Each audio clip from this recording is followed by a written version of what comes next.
I cried so much that day. Just listen to the music. I remember I sat, I stood, I rested my head on the stereo, and I just cried like a baby. And that was therapy for me. And I said, oh my God, that was a talented young man to put those words together. And he had a beautiful voice. I love his voice and the way he came off, you know. I appreciated him as an artist and as my son. Okay, y'all, grab your tea and sit down because what you're about to hear is absolutely heartbreaking and shocking. Before she passed away, Miss Voletta Wallace, the beloved mother of Biggie Smalls, was carrying not just grief, but a heavy, painful truth. This woman had spent years searching for answers about her son's death. Because let's be honest, how do you ever heal from losing your only child? Especially when the people your son trusted the most might have been hiding something. And yes, we are talking about Diddy, allegedly. And honey, it's the kind of allegedly that makes your skin crawl. Diddy tried to shut Voletta up multiple times because mama was getting way too close to the truth, like dangerously close, and apparently didn't like that one bit. And Big was showing me a contract because I was saying to Big, Big was like, yo, Gene, I like you, I would take you with me, bruh, but you love that too much. I said, love that much? What the fuck you? I love it too much. He said, yeah, you love him too much, bruh. I would take you with me. I said, nigga, how you gonna take me with you and you broke? He said, I'm broke. I said, yeah, broke, man. You owe Mike Gadget $30,000 for the system and them drop boxes he put in your truck. And he was like, yo, how you know that? I said, talk and run their mouth, Big. Yo, he said, oh. He said, but I'm about to get this money. So he showed me, I said, you about to get that money? He said, yeah, look at this. It had Charlie Baltimore, Cameron, Little C's, Little Kim, Junior Mafia, Tracy, I don't know, Tracy Murray? Tracy Lee. Tracy Lee and the commission. And I think the contract was for so many years for like 62 million, it comes out to like $62 million. I was like, that's what I said. I'm like, damn. But if there's one thing y'all need to know about Mama Wallace, it's that she was not the kind of woman you could bully into silence, especially when it came to her son. Behind the scenes, Voletta had her doubts. And it wasn't just what she didn't trust.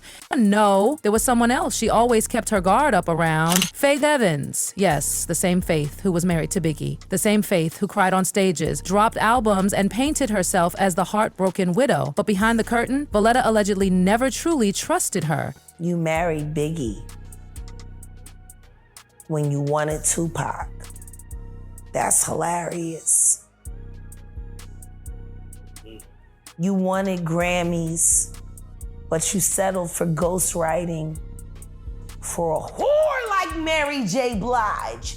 That's hilarious. And with Diddy's legal storm now blasting headlines every day, word on the street is we're finally getting close to the truth. The truth about what really happened to Biggie and just how involved Diddy and Faith Evans actually were. Sadly, Mama Wallace won't be here to see the justice she fought for. But let's be real. If the truth finally sees the light of day, that would still mean everything. Here's what we know for sure. Biggie was planning to leave Bad Boy Records. He was done, fed up, over it, and was not going to let him go quietly. In that jaw-dropping Rolling Stone expose on Diddy, insiders spill tea that Biggie and Diddy were never truly on good terms. In fact, allegedly pressured the entire Bad Boy crew to focus on selling Biggie's album Life After Death, right after his death. Like he wasn't grieving, he wasn't mourning, he was obsessed with making sure that album hit #1. And y'all, it gets even colder. After Biggie passed, Diddy allegedly still tried to steal the spotlight. Kirk Burroughs came forward with the wildest story. Apparently, Rolling Stone reached out to Bad Boy to honor Biggie's legacy with a cover story. But instead of saying, yes, let's honor him, guess what Diddy said?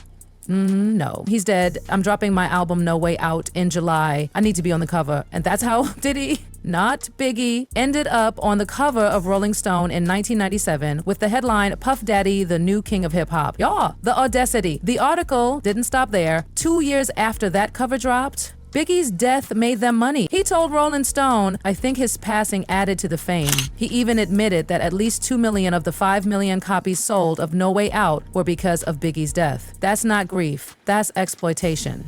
Apparently, T-Dot wanted to be Pac's friend, but Tupac, he had zero respect for Diddy, and the theory is that Diddy started the beef on purpose. Kirk claimed that Diddy even pushed Biggie to write diss tracks. And in 1995, Diddy dropped Who Shot Y'all, a track that was widely seen as a jab at Tupac, which knew exactly how that would be taken. And listen, Biggie's mom knew all of this, allegedly. She always believed that her son was manipulated, that he was pushed into a beef he never truly wanted. Let's not forget, Miss Voletta Wallace was not some clueless grieving mother. She saw through the smoke and mirrors. She wrote it all down in her 2005 book, Biggie, Voletta Wallace Remembers Her Son Christopher. And what she wrote, it was damning. She said, the truth is, Christopher accepted the illusion of a friend and mentor for about $25,000, 0 cents. That's how much Diddy allegedly offered to hook Biggie in. And for a 19-year-old boy from Brooklyn, that looked like a golden ticket. She wrote that it was enough to buy blind love and loyalty. And that's exactly what Diddy needed. Someone loyal, someone he could mold. But what Voletta said next? It'll break your heart. She said she was convinced that the LAPD conspired to bury the truth about her son's murder, that every single day without justice was like bleeding in slow motion. She told Daily Mail, it hurts me every single day to know what happened to Christopher and that I won't ever see him again.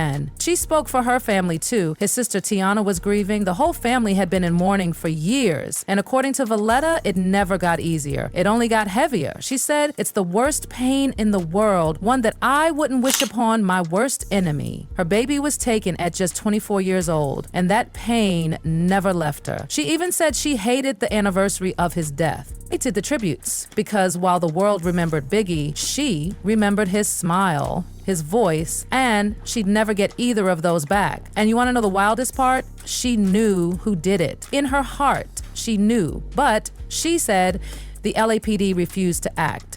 They knew too, but there was a conspiracy protecting someone up high. Her words were chilling. I have a very good idea who unalived Christopher, and I believe the LAPD does too, but they just refused to move forward. She said it felt like one giant conspiracy and someone, somewhere, was being protected, that until they were behind bars, there would never be closure, and her pain didn't stop there. Voletta agreed to participate in the film City of Lies, which exposed the dirty truth behind the investigation into Biggie's death. She wanted the world to see the corruption. She said, I don't care if it takes 40 years. Someone has to be held accountable. She said those in power just wanted to protect their pensions, that they didn't want to ruffle feathers, and they did everything they could to bury the real investigation. She also said she did the film for Russell Poole, the LAPD detective who died trying to uncover the truth. His wife told Voletta he died of a broken heart because justice was never served. And y'all, that's the kind of man Voletta stood by. She told Entertainment Weekly, as long as I have life, and if I'm not here anymore, I pray someone else carries the fight forward. And even though Voletta never directly named Diddy, everyone kind of knew what she was saying. The whispers were loud, the rumors never stopped. Biggie was ready to leave Bad Boy. He wanted out, he was done. And a lot of people believe Diddy didn't want him walking away. And if you think this drama stops there, think again. Because honey, we're just getting started.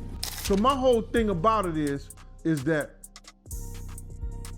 it was somebody in our crew that wanted them to know that Big was in that vehicle. And to separate it, that's where you get there was more than one people trying to kill us. You understand? You're right. That's where you get that at, brother. That there was more than one, different people was trying to kill us. Because somebody wanted to know, yo, if y'all gonna get big, here go the car with the stickers on it. And buckle up, because this rabbit hole goes deeper than we imagined. See, people have long speculated that Diddy wasn't working alone, that he had allies, enablers. And one of the biggest names that keeps coming up again and again, Faith Evans. Yup, the same Faith who publicly mourned Biggie might have been part of the reason his mother never got the closure she deserved. And if you're thinking, wait, how could that be? Then get ready, because we're about to unpack the kind of drama that'll leave you shook. See, when Faith speaks about Biggie now, she paints this perfect little picture. Like Biggie and Diddy were some dynamic duo. Besties, brothers, like they were tight till the end. But let's be real, everyone else from that era has said the opposite, so why is Faith still pushing that narrative? What does she know that we don't? That's what I know, is that Puff would never have Big. Puff would never be involved in one of his best friends. That's outside of him being his artist.